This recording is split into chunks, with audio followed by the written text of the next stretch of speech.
Are you listening? Damn.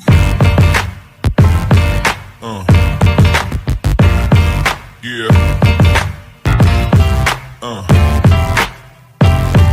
Yeah. Another episode of Trash Talk. I'm Damian Hill. With me, as always, is TJ O'Connor. I hate you.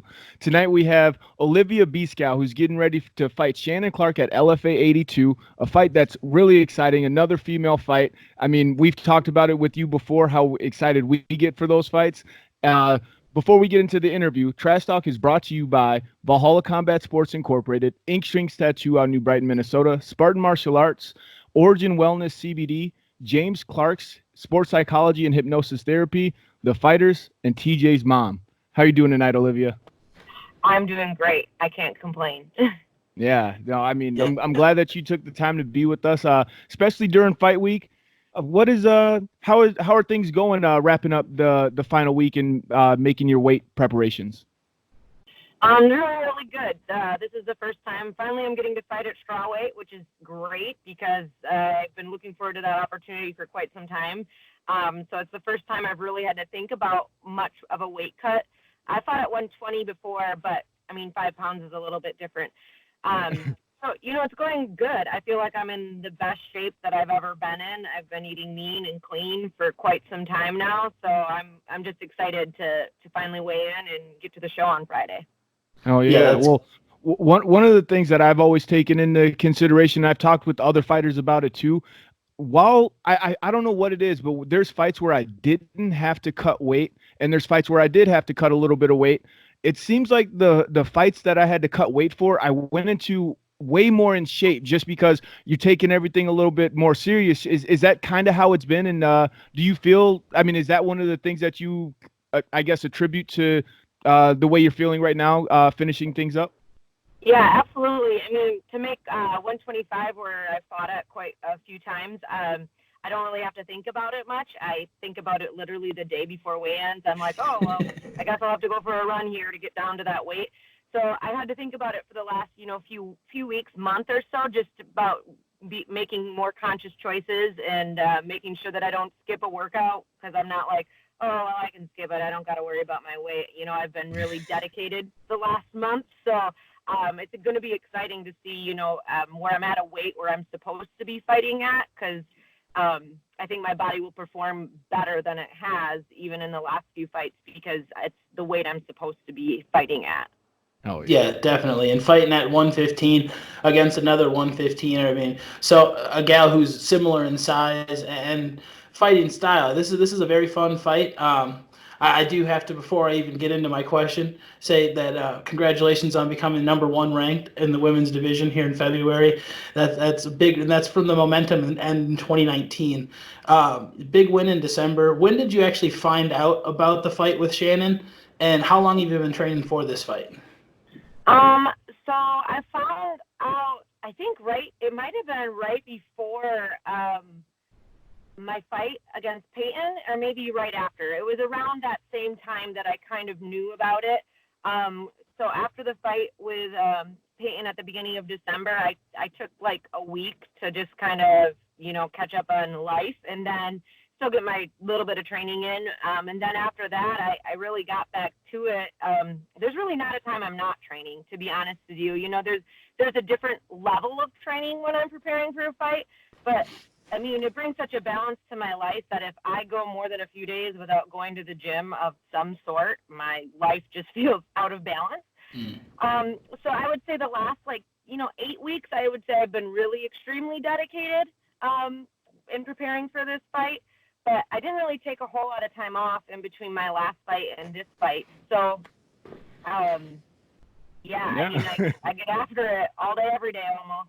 Oh, yeah. I love that. And I that kind of rolls into my next question. Being known for, you and your opponent both are known for always being in the gym and always preparing.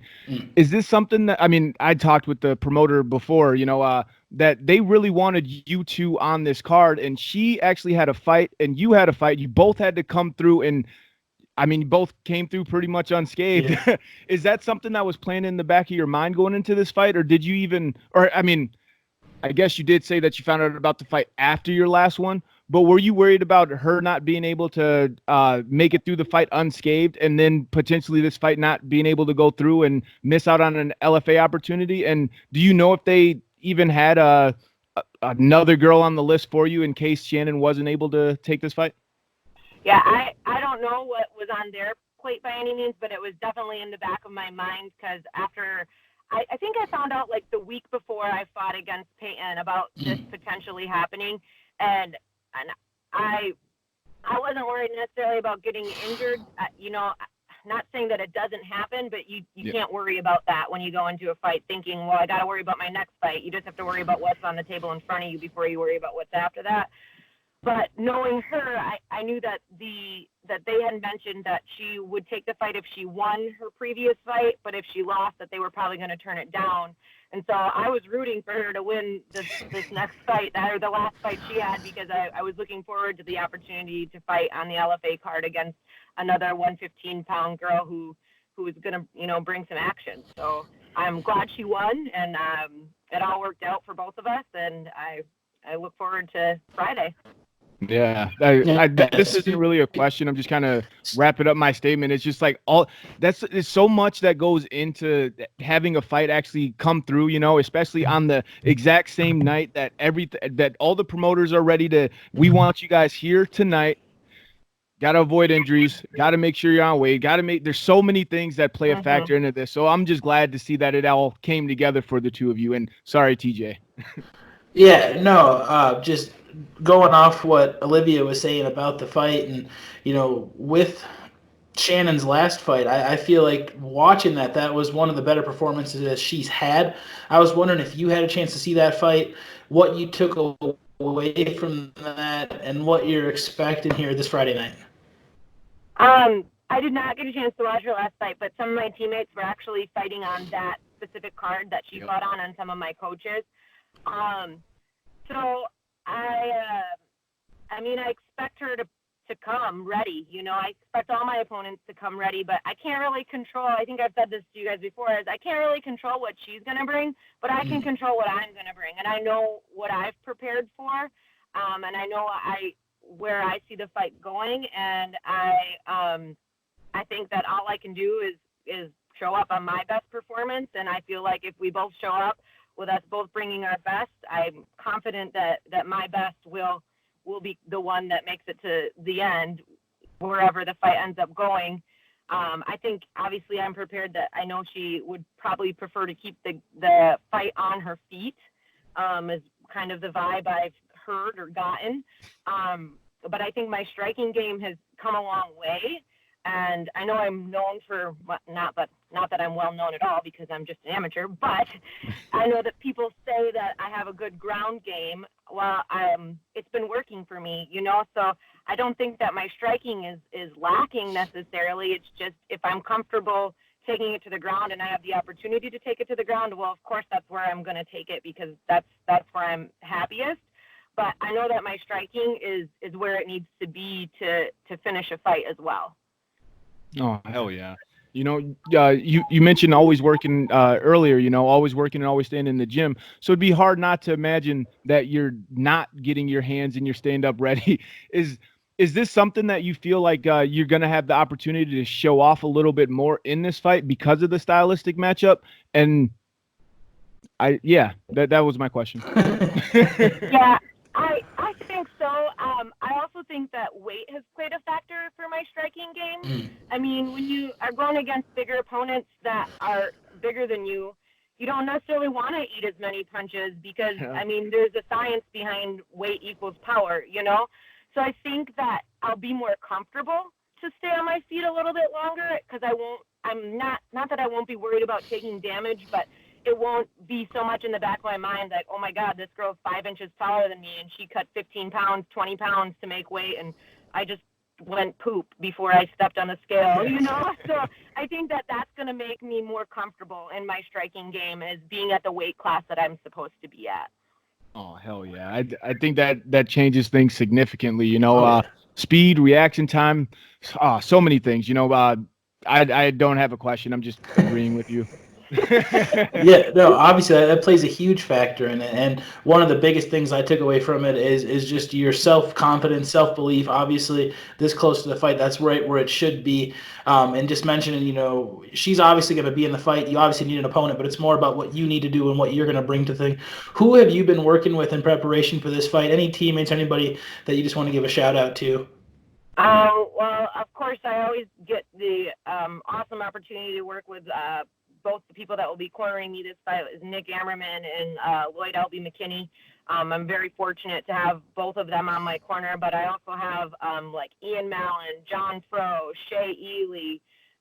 Those are some of the coaches that I get to work with frequently, which is great. I don't know if you guys know Shay very well, but his Muay Thai, I wish I could move half as good as he does, but any opportunity I get to take some knowledge from him, I mean, it's gained me a lot of confidence in my stand-up skill. I've been working with him quite a bit.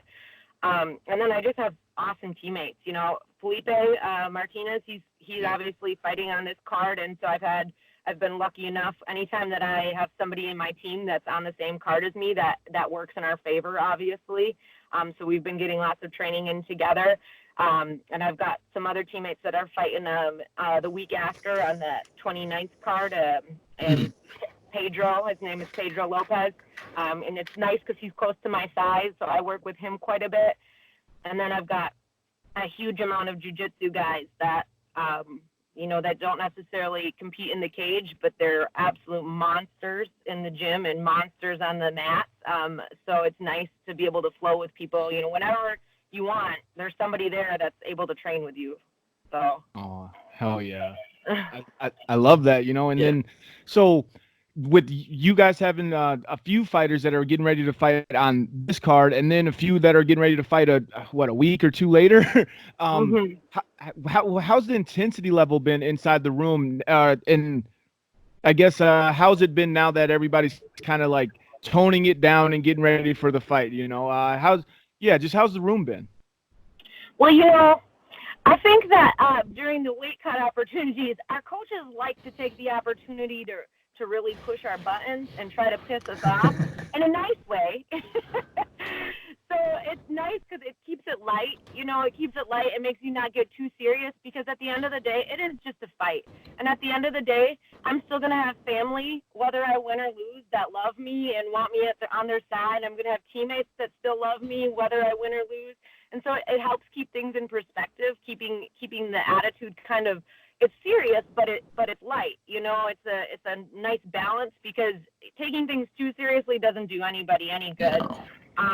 So as I'm missing my peanut butter and Oreos and ice cream and my child's leftover mac and cheese, I definitely have my coaches still there keeping things light and reminding me like, after this week, life goes on. Make it through one week of feeling like poop a little bit, and it's going to be worth it, and it's going to be fun, and people are still going to love you at the end of the day, So, yeah, it's a combination. Yeah, that's great.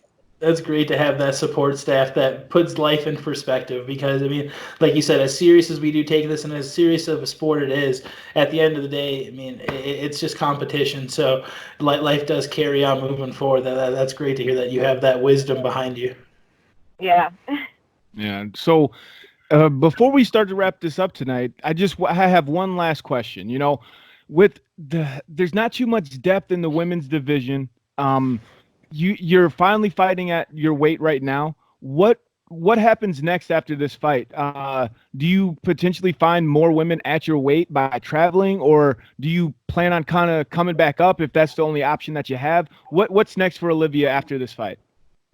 Well, for sure next is April 25th is the Three River Throwdown, and that my own gym puts on. And I know Eric Anderson, who is our gym manager, and he's the promoter for the Three River Throwdown. He would like to give me a title shot on that card. Whether it's at 115 or 125, we've talked. I will take a fight at either one. We're struggling, as you said, to find an opponent at this time for that card, but hopefully that comes to fruition and I'm able to find an opponent, I don't care if it's at 115 or 125. I would do either one just to be able to take the fight. So that obviously is next. And then after that, I don't know. I don't know where we go from there. I think that's why I've got Eric as my manager and Nick Ammerman and Lloyd Alvin McKinney. They're the ones that make that decision. I just show up and train, and I'll let them handle that part. Oh yeah. Oh my God. I admire all of that. I love what you said. Yeah, great answer. And then just before we do wrap it up here tonight, I want to give you a platform just to thank any sponsors, anybody outside of the gym that's been there for you. Open platform for you. All right. Obviously, everybody at Ironworks, I am incredibly blessed to have the gym that I have so close to my home and the teammates I have. It's amazing the amount of support you feel so thankful when you walk into that gym every day, just knowing that all my teammates and all my coaches are behind me. And then obviously my husband and my children that put in just as many hours as I do, allowing me to do this. I could not do it without that man by my side. Man, he puts up with a lot, and he's one awesome human being. Yeah. And then my family, my parents, and all those lovely, my sisters, they deal with me too. And then I've got some pretty awesome sponsors. Bella Botanicals, they are CBD skincare, so they help keep my skin looking pretty good. Helps when there's ringworm everywhere. Yeah. And then, Angry Elf Hemp Farms, they're CBD products just to help with my inflammation of my muscles and stuff like that. I'm lucky to have them in my team. Donna Fraser at Advertising Concepts, Quality Foam Insulation, my brother-in-law's business. He always shows up to the fights and supports me. And then obviously Nick Johnson with Personal Pursuit Training. He is my main trainer outside of jiu-jitsu and boxing and Muay Thai. He keeps me in shape, that is for sure. Yeah. So. Oh, yeah. Well, we appreciate the time. Oh my God, I'm really excited for this fight. February 21st at Mystic Lake Casino. Reach out to the fighters for tickets. It's not too late. NitroTix.com. Select a fighter's name. Make sure you reach out to these fighters and get them their money. They deserve it. Trash Talk. Hit that subscribe button. Subscribe to Trash Talk with Damian and TJ.